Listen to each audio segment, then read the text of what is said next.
कुछ बोल ही नहीं रहा है, ये लिए खाली भजन से काम नहीं चलेगी। आइए, अयोध्या नगरी में राजा हरिश्चंद्र रहते थे।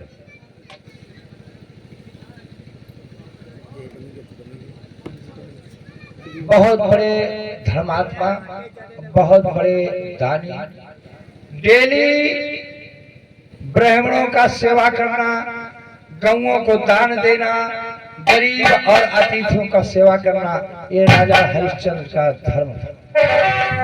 बहुत धर्मवान और बहुत दयाशील राजा थे। एक दिन सभी देवताएं और मुनि लोग इकट्ठा होकर के विचार करने लगे। ये बताइए कि संसार में सबसे बड़ा धर्म और दयावान कौन है? तो लोग ने बताया कि राजा हरिश्चंद्र।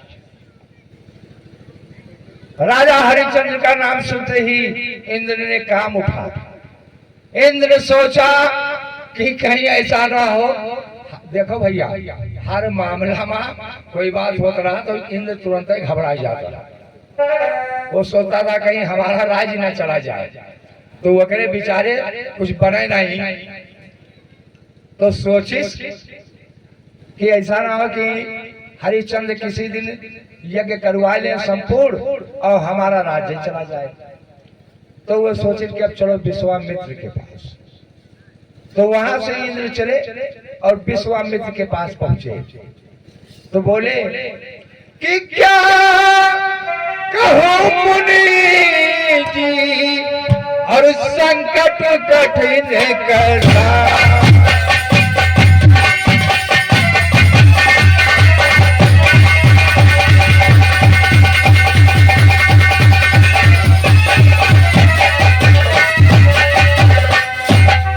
क्या कहूँ मुनि जी, और संकट कठिन करा, और सत्तु बाते हरिचांद अवधू के भूखा।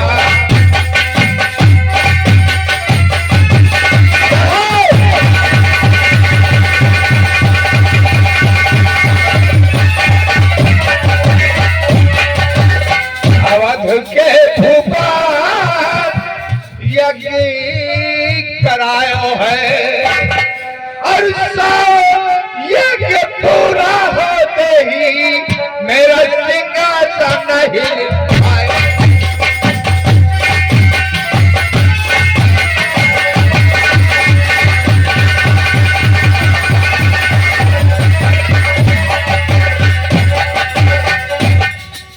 कहा प्रभु, अगर हरिश्चंद्र का सौ यज्ञ पूरा हो गया तो मेरा राज निश्चित है चला जाएगा।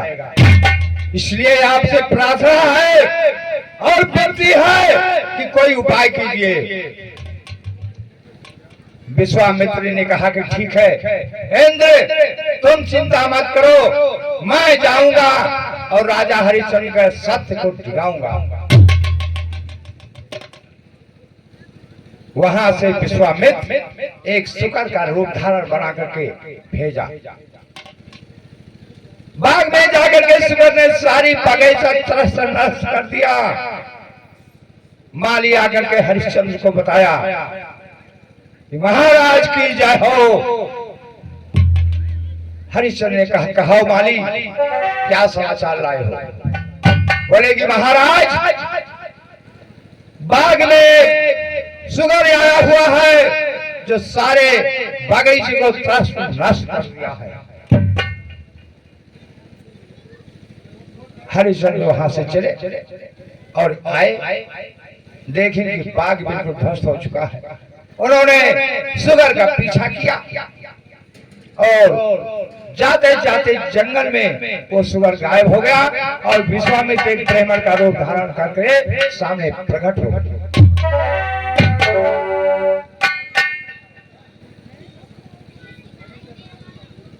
कहा कि प्रभु तुम कौन हो?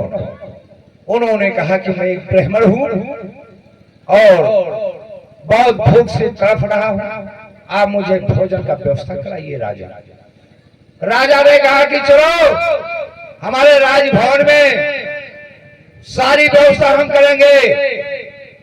कितनों को मैंने दान डेली करता हूँ, ब्रह्मांड भोजन, गौ दान, सारी व्यवस्था करता हूँ। इसलिए हे विप्रदेव, चलिए आप और आपका भी सेवा सत्कार करेंगे। विश्वामित्र कहा कि दरबार में तो हर कोई दे सकता है, घर में हर कोई दे सकता है, लेकिन इस जगह में अगर भोजन दे दे वही सबसे बड़ा दानी। भैया दरवाजे पर पहुंचे, चाहे ज्यादा भोजन खवाई दो, लेकिन आज जब यहाँ ब्रह्म बाबा माता जी क्या पड़ा है, यहाँ लायक खवाओ तो जाने का बहुत बड़े धर्मात्मा हो। तो वही कारण है। तो उन्होंने कहा ठीक है प्रभु बताइए।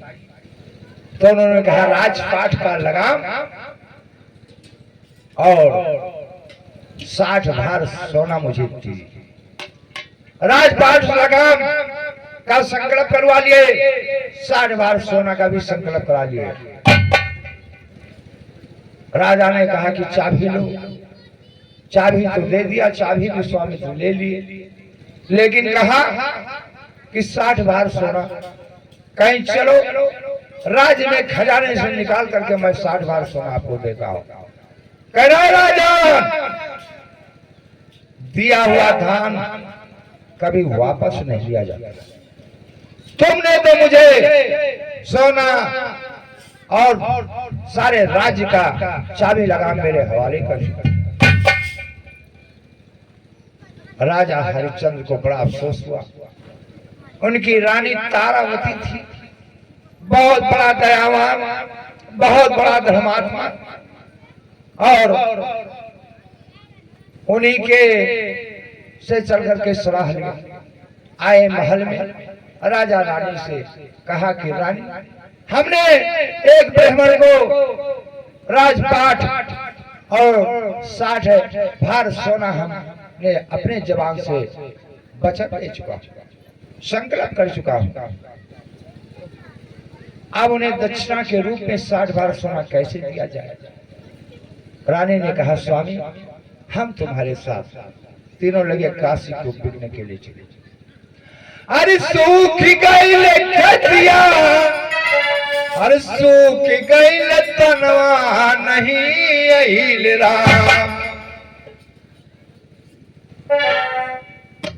अरे सूख गई खतिया, और सूख गई तनवा नहीं अहिल राम। मोरा बैरी बाप सजना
भैया, रास्ते में ना खाने का, न पीने का, ना सोने का।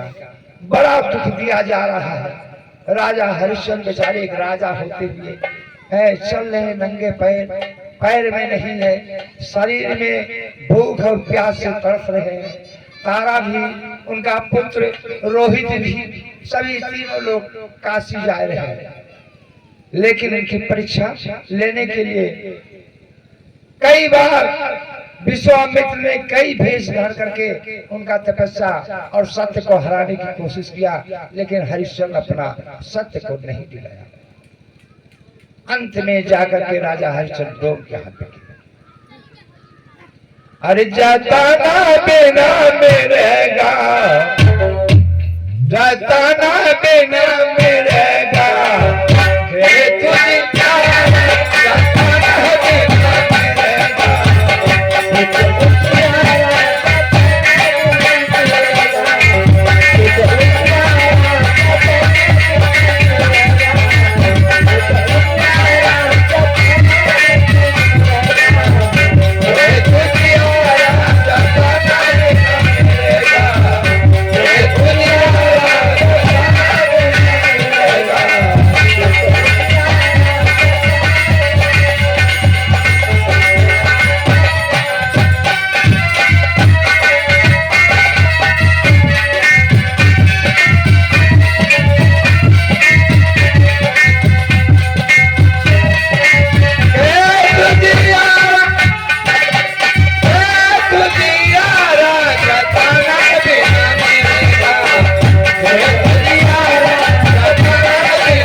झुंड